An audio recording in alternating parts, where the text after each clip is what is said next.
Hello,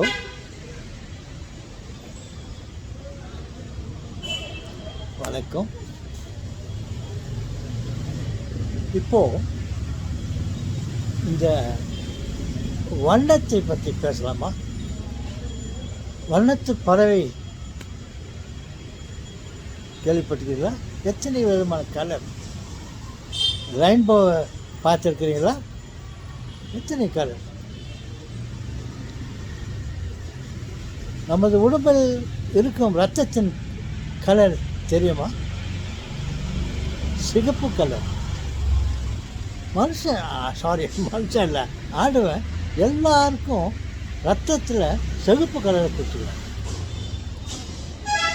அதே மாதிரி தாவர வகைகள், மரம், செடி, கொடி, இவைகள் எல்லாத்துக்கும் மேல் புறத்தில் பச்சை கலரை கொடுத்துருக்கிறார்.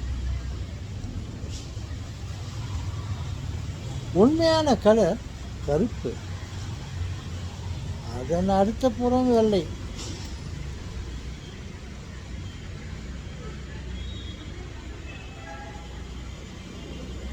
ஓகே,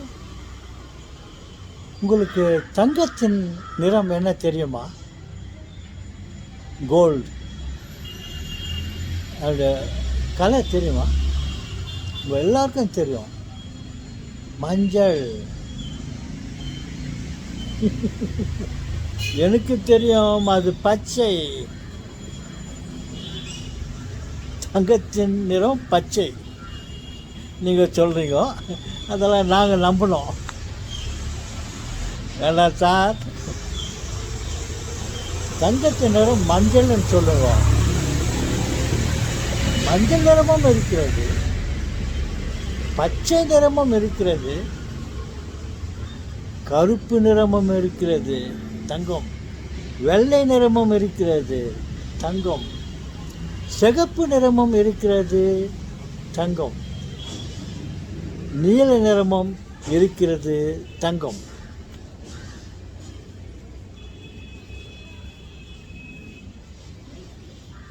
என்ன சார்,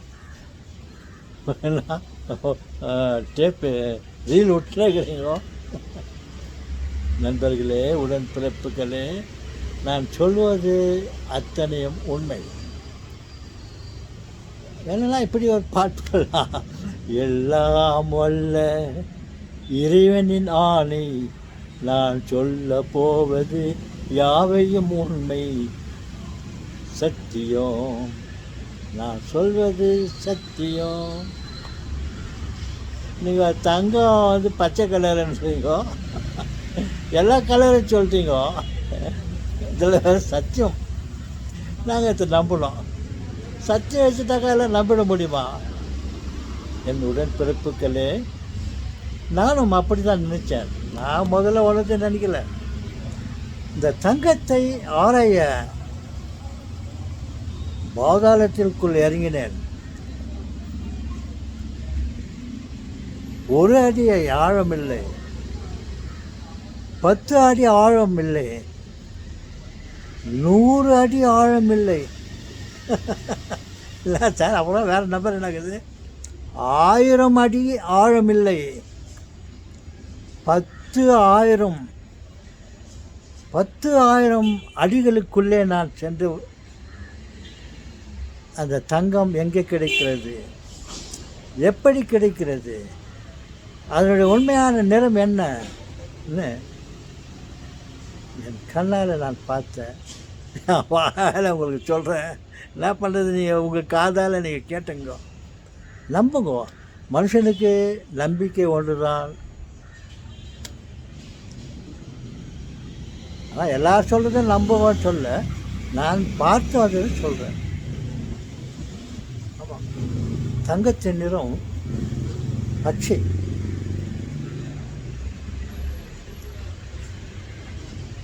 ஒரு ஒரு கவிஞன் அந்த தங்கத்தை பற்றி பாடினான்.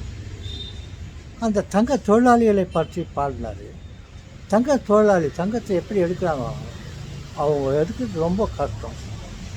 உயிரை விட்டு ரத்தத்தை சிந்தி கல் கற்களை உடைத்து பாறைகளை வெடிக்க வைத்து பூமிக்குள்ளே மாண்டு போகிறார். உள்ளே போனால் பணம், மேலே வந்தால் வெரி சாரி, உள்ளே போனாக்கா பணம், மேலே வந்தால் தான் பணம் அப்படின்னு ஒரு கவிஞன் பண்ணார். என்ன பண்ணார்னா, மாயமாய் உயிரை மாய்க்கும் கெனி வேலை இருந்தென்ன,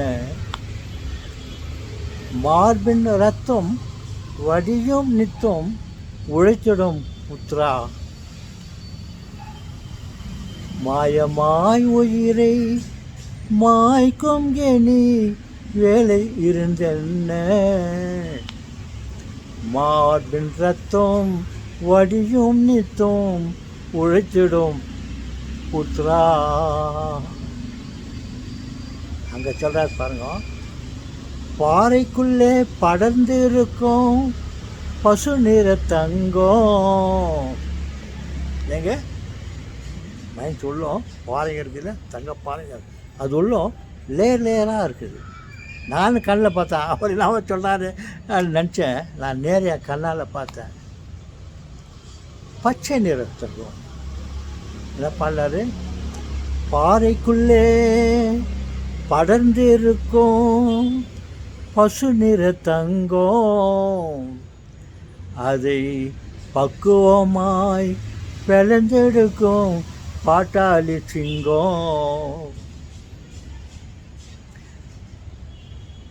மாயமாய் உயிரை மாய்க்கும் கெனி வேலை இருந்தென்ன, மார்பின் ரத்தம் வடியும் நித்தம் உழைத்திடும் புத்ரா அப்படின்னு ரொம்ப அழகாக பண்ணார். ஓகே, கலர்களை பற்றி பேசலாம் வந்தாக்கா தங்கத்தை பற்றியே நீங்கள் தெளிச்சிங்களா சார். அந்த தங்கத்தை எங்கேருந்து எடுத்துன்னு வராங்கோ, அந்த கல்லில் பாறையிலேருந்து எப்படி பிளந்தெடுத்து அந்த தங்கத்தை எப்படி தனியாக எடுக்கிறாங்கோ, அந்த காட்சியெல்லாம் நான் பார்த்துருக்குறேன். நான் பிறந்தது தங்க வயல், கோலார் தங்க வயல், சாம்பியன் பிரீட். என்னுடைய தகப்பனார் அந்த தங்க வயலில் ஒரு பெரிய பதவியில் இருந்தார். அவர் என்னை அழைத்து கொண்டு தங்க சுரங்கத்தை காட்டினார். அதிலிருந்து கிடைத்த அனுபவம் தான் நான் சொல்வது. தாராளமாக சொல்லுங்கள் எல்லாருக்கிட்டையும். தங்கம் என்ன கலர்னு கேட்டாங்க, பச்சை நிறம், பச்சை பொய் சொல்கிற மாதிரி நினச்சின்னு சொல்லுங்க. ஓகே, மீண்டும் பேசுவோம். வணக்கம்.